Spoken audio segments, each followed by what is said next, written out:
Hello students, welcome to new session of commerce class. Now we are moving to the 12th chapter, that is controlling. So we are discussing all the functions of management.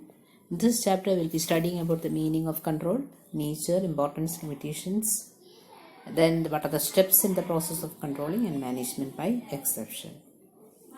You might have heard the word controlling, but what is the meaning of controlling? Controlling may be defined as the process through which managers assure that the activities and results are in conformity with the planned activities and the results. So once again, controlling, we can say it is the process of ensuring that actual activities conform to the planned activities. There will be a set standard. Controlling is that process which ensures that the actual activities which is being performed by the workers are according to the planned activities. Controlling means the process of gathering and feeding back information about performance so that decision makers can compare the actual results and decide what to do about any apparent discrepancies or problems. It is a management function and that can be explained with the help of an example. Suppose a salesman is expected to sell 50 units of a product per week. So that is the standard against the standard set. Against this standard, the actual performance of that employee will be compared or judged. If his actual performance at the end of the week falls short of the standard, that is, if he is not making 50 units of a product at the end of a week, what is the reason for the shortfall? That will be identified or ascertained. Then another step is corrective actions would be taken so that helps to improve the salesman's performance so that he can achieve the standard performance in future. So controlling serves the purpose of finding out the deficiencies in performance and rectify them so as to prevent their recurrence. So not only identifying the discrepancies, but they will be solving the problems to achieve their target. That is controlling. So what is the nature of controlling? It is a management function, of course, and it is a follow-up action to other functions of management. All the functions of management will be followed by the controlling, and it cannot be complete without the control. It's a pervasive function because it is an essential function of every manager. All managers perform the control functions, and it is exercised at all levels of management. And it is a continuous process. It's a continuous process, or we can say it's a never-ending process. According to Coutts O'Donnell, just as the navigator continually takes a planned action, so should the business manager continually take to reading to assure himself that his enterprise or department is on course, that is going on the correct direction, that it is under control. Along with that, as it is a continuous process, it's a dynamic process also. That is, it involves a review of standards as well as corrective actions which may lead to changes in other managerial functions. We can say it's a forward-looking process because it is related to future, because past cannot be controlled. So it seeks to improve the future results on the basis of experience gained in the past. Based on the experience which we gained in the past, we are trying to control the future. That is the nature of controlling. Now we'll move on to the importance of controlling. Achievement of organizational goals. So it is through the controlling and that managers ensure that the execution of plans and the accomplishment of goals is there. In the absence of control, activities may be carried out according to the plans and the targets. Activities may not be carried out according to the plans and the targets may be missed. So there may be delay in completing the assigned work and the desired results may not be achieved. So work may not be performed efficiently. And optimum utilization of resources, because it ensures that work is done as desired in terms of cost, quality and time. Or how much the standard will be set. That is, the cost should be minimum, the quality should be maximum and the time at a reduced time. So that is the standard. So it ensures that the work is done as desired in terms of cost, quality and time. So a good system of control helps to prevent misuse and wastage of resources. There will be a means of coordination because different departments are required. Controlling, it facilitates the coordination between different departments by laying down standards of performance.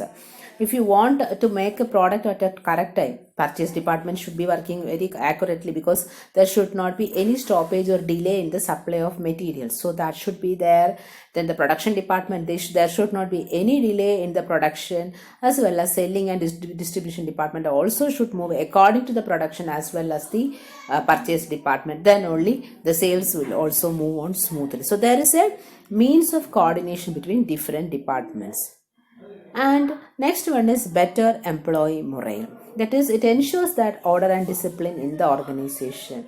The employees know well in advance that what they are expected to do and the standard against which their performance will be judged. So that is better employee morale. But there are some limitations of controlling. That is difficulty in setting standard. That is the main limitation of like a controlling. It is difficult to set a standard as defined in quantitative terms. But it is not possible to set quantitative standards in some areas such as employee morale, job satisfaction, human behavior. We cannot identify, we cannot judge the behavior of people, isn't it? So it is really difficult to set the standards. It is costly and time consuming. Considerable time and effort and expenditure are involved in controlling. So it is time consuming. Some external forces may affect the organization, like markets, but technological changes, government policies, and some other external factors may affect the organization so that the workers are not able to attain their targets. So there are some limitations in the field of controlling also. Even then, controlling is very important management function. Next, we move on to the steps in the process of control. The process of control that it is followed, like we can say, it can be explained with the help of this picture. First one is establishment of standards, identifying the standard or what is the expected result. That is the standard. Second one is the measurement of the actual performance with the standard. Second one is the measurement of first one is the establishment of performance of standard. Then there is measurement of performance, then comparison of the actual with the standard.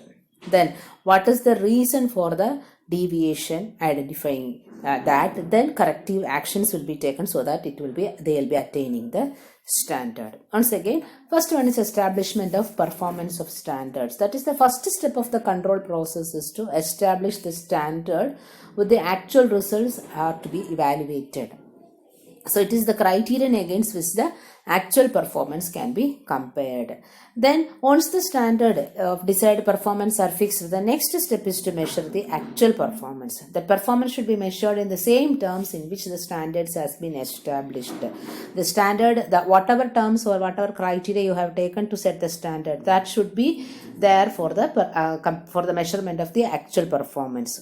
So then only you can compare the two events. So standards are set, measurement of the actual performance is there. Then the third step is comparison of the actual performance with the standard. That is such a comparison, why it is necessary, because it reveals that fact that how much is the actual performance deviates from the standard. What is the actual, what is the standard, what is the deviation between the actual and the standard. So if you are comparing, then only you will identify what is the deviation between the actual performance and the standard set. Then the analysis of the deviation. What is the reason behind the deviation? Some deviations in performance can be expected in most of the activities. It is neither feasible nor economical to control all the deviations. So it is necessary to determine the acceptable range of deviations. There are two methods, that is critical point control and control by exception, that we will be discussing later. Then if you analyze the causes of deviation, next, that is the most important step in controlling, is taking corrective actions. It is not confined to detecting errors and defects in performance, but the process of control is incomplete until remedial actions are taken to prevent the deviations in future. Why there is a corrective plan? So that the same mistake or same deviation is not repeated in the next time. So the corrective action, that is the most important step. It will be taken so that we can prevent the deviations in future. So corrective actions are therefore initiated on the basis of factors responsible for causing deviations between standards and the actual results.